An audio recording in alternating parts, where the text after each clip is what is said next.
Hello বন্ধুরা, আশা করছি তোমরা ভালোই আছো। আজকে একটা নতুন বিষয়ে একটা ব্যাপারে তোমাদেরকে শেয়ার করার জন্য আসলাম। গতকালকে আমার ওয়াইফের ডান দিকের চেস্টে একটু ব্যথা হচ্ছিল। আমি তাকে চেম্বারে নিয়ে গেছিলাম চিকিৎসার জন্য। তো কদিন থেকে তোমার একটু মানে মশলাজাত খাবার বেশি খাওয়া হচ্ছিল, তাই মনে হচ্ছিল হয়তো কোনো গ্যাস থেকে হয়তো একটু পেন হতে পারে। একটু মনে একটা আইডিয়া ছিল, যেহেতু আমি ডাক্তার নই। তো যেহেতু গ্যাসের ওষুধ খেয়ে কমছিল না, তাই চেম্বারে গিয়েছিলাম দেখানোর জন্য। তো ওখানে গিয়ে দেখলাম চেম্বার তো না, মোটামুটি একটা 5 স্টার হোটেলের মতোই ব্যাপার স্যাপার। প্রথমে একটা সুন্দর করে ডেকোরেশন করে রিসেপশন করা আছে, সেটা তোমরা অনেকেই হয়তো দেখেছো, এই সবগুলো নতুন কিছু নয়। তবে আমার যেটা বাস্তব অভিজ্ঞতা যেটা দেখলাম সেটা তোমাদেরকে বলছি। সেখানে রিসেপশনে দুজন কম্পিউটার নিয়ে বসেছিল। প্রথমে ফ্রিজ নিয়ে নিল, তারপরে ভেতরে পাঠানো হলো। ভেতরে গিয়ে দেখলাম মোটামুটি ওখানে ছিল 3টে চেম্বার, 3টে ডাক্তারের জন্য 3টে চেম্বার, একটা রিসেপশনও ছিল ভিতরে অবশ্য। আর একটা ব্লাড কালেকশনের জন্য একটা ডিপার্টমেন্ট ছিল, তার পাশে এক্সরের জন্য, আর মেডিসিনটাও ভেতরে একটা ফার্মেসি ছিল। মানে সবগুলো ভেতরে, মানে কাছের মধ্যে সবই ভেতরে, ভালো ডেকোরেশন, 5 স্টার হোটেলের মতোই বলতে পারো। তো আমরা দেখালাম, ডাক্তারকে প্রথমে দেখালাম। ডাক্তার দেখে প্রেসক্রিপশানে ওষুধ লিখে দিল। ওষুধের সঙ্গে সঙ্গে তোমার 3টে টেস্ট দিল, একটা এক্সরে, দুটো টেস্ট। প্রেসক্রিপশনটা আমাদের হাতে দিল না, প্রেসক্রিপশনটা ওখানে যে ডাক্তারের সঙ্গে যে লোক থাকে সে হাতে নিয়ে এসে রিসেপশনে জমা দিল। ওখানে একজন কম্পিউটার নিয়ে বসেছে, উনি ঠিকঠাক করলো, করে মোটামুটি তোমার রিপোর্টের বিলটা 1100 টাকা বললো। তারপরে পাঠিয়ে দিল রিপোর্ট করার জন্য ওখানে। তো রিপোর্টের ওখানে গিয়ে দেখলাম প্রথমে 3টে ফুটো করলো, করে রক্ত নিল প্রথমে। রক্তটা নেওয়ার কারণ হচ্ছে তোমার থাইরয়েড এবং তোমার সুগারের টেস্ট করার জন্য। ওটা নেওয়া হয়ে গেল, একটা ইঞ্জেকশনও দিল, মানে 2টো ফুটো করলো রক্ত নেওয়ার জন্য, একটা ফুটো করলো ইঞ্জেকশন দেওয়ার জন্য। তারপরে পাঠিয়ে দেওয়া হলো এক্সরে রুমে। ওখানে যা হোক এক্সরেটা করা হলো, সঙ্গে সঙ্গে ছবিটা দিয়ে দিল, বললো রিপোর্ট লাগবে না, খালি ছবি হলে হয়ে যাবে। ওটা নিয়ে চলে আসলাম আমরা ডাক্তারের কাছে রিপোর্টটা দেখানোর জন্য। ডাক্তার তার আগে অলরেডি তোমার সব প্রেসক্রিপশনে ওষুধ লিখে দিয়েছিল। তো আমি এক্সরেটা দেখালাম ডাক্তারকে।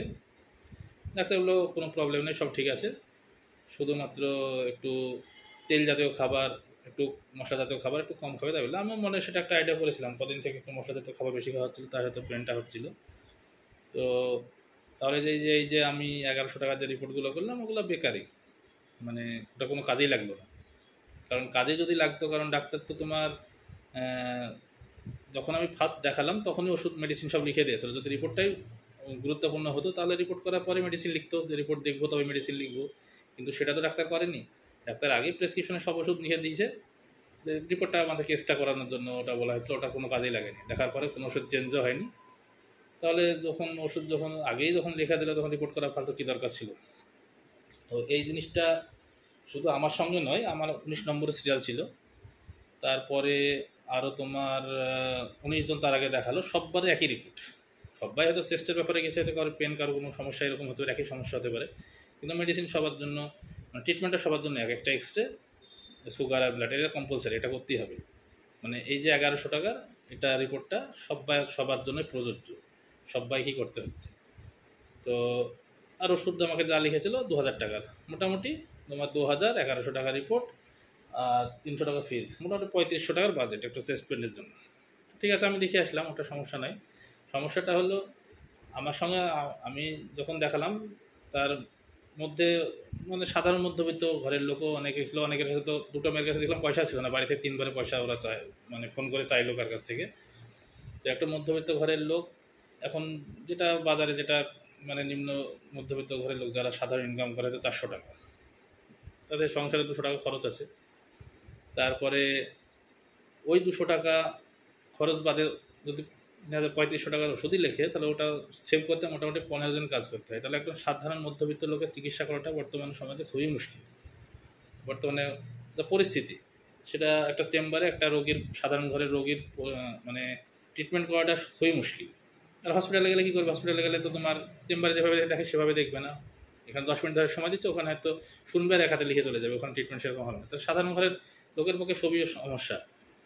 তো সেই মতে সাধারণ ঘরের লোককে চিকিৎসা না করে প্রেসক্রিপশনে ডাইরেক্ট তোমার মানে মেডিসিন না লিখে ডাইরেক্ট মানে কোনো পয়জনের ট্রিটমেন্ট করায় লিখে দেওয়াটাই ভালো। ডাইরেক্ট কোনো হয়তো থাইডেন কিংবা কোনো বিষ জাতীয় কোনো মানে একবার ডাইরেক্ট ওষুধ না খেয়ে একবার ডাইরেক্ট বিষ খেয়ে মারা গেল, সেটা তাদের পক্ষে মঙ্গলজনক, কারণ ট্রিটমেন্ট করার পক্ষে তাদের পক্ষে তো অসম্ভব। আর দ্বিতীয় একটা ব্যাপার আরেকটা দেখলাম, সেটা হচ্ছে ওই যে 3টে ফুটো করে তোমার সিরিঞ্জে রক্ত নিল, তার ধরুন আবার 30 টাকা এক্সট্রা চার্জ, মানে একটা ফুটোতে 10 টাকা করে হিসাবে হচ্ছে, সেই হিসাবে মানে 10 টাকা করে, মানে 3বার ফুটো করলো 3বার।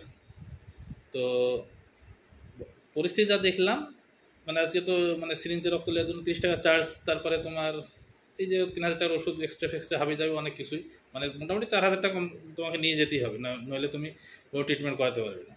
তো এই থেকে মনে হলো যে পরবর্তীতে হয়তো যদি আমি কোনো ট্রিটমেন্টের জন্য যাই চেম্বারে, তো পরবর্তী হয়তো হয় মানে কোনো সাদা কাগজ আর কলমটাও হাতে করে নিয়ে যেতে হবে, কারণ বর্তমান এমন দিন আসছে সামনে, তাতে মনে হয় যে প্রেসক্রিপশন লেখা যে কাগজটা আর কলমের যে পেনটা, ওটা হয়তো রোগীর কাছ থেকে নেওয়া হবে, হয় বাড়ি থেকে নিয়ে যেতে হবে, নাহলে টাকা দিয়ে ওখানে কিনতে হবে। এই একটা ব্যাপার। ভালো লাগলে অবশ্যই শেয়ার করবে।